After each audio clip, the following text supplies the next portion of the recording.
President of the Jamaica Association of Principals of Secondary Schools, Linvern, Wright, is arguing that unless health concerns surrounding COVID-19 has changed, he will not engage in talks about face-to-face classes at this time. Mr. Wright says the ministry should be focused on coming up with a strategy on how to address the technological challenges associated with e-learning. He made the comment during an interview on Power 106 FM's program, The Morning Agenda.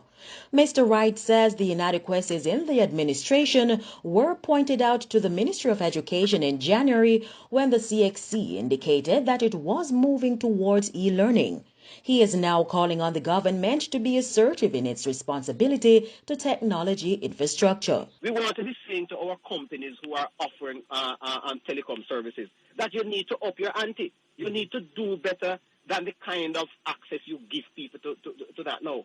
30 years we have had telephone service in this country. And there are two companies, nobody's calling on them to ensure that the country has, yes, your private sector, but the fact is that you have a public responsibility to ensure that the people have access to this, right? And we are saying we need to be calling on the people who are responsible for this to ensure that it is done. In the meantime, Mr. Wright says the country must learn from the current experience. Teachers are training, principals are training within 6 months. The learning curve of our teachers and our principals, some of us are struggling, but we are doing our very best to ensure that we get with it, because we have to learn to teach like this. We weren't trained, right? What we're saying, if teachers and principals can do this kinds of thing, the government and the Ministry of Education need to come with us, right? And stop saying that because some people are not going to school now, then we are going to put them at risk, and we want to call them back to the table to say some of the same things when the situation has not changed. Let us have a dialogue about how we are going to provide the infrastructure.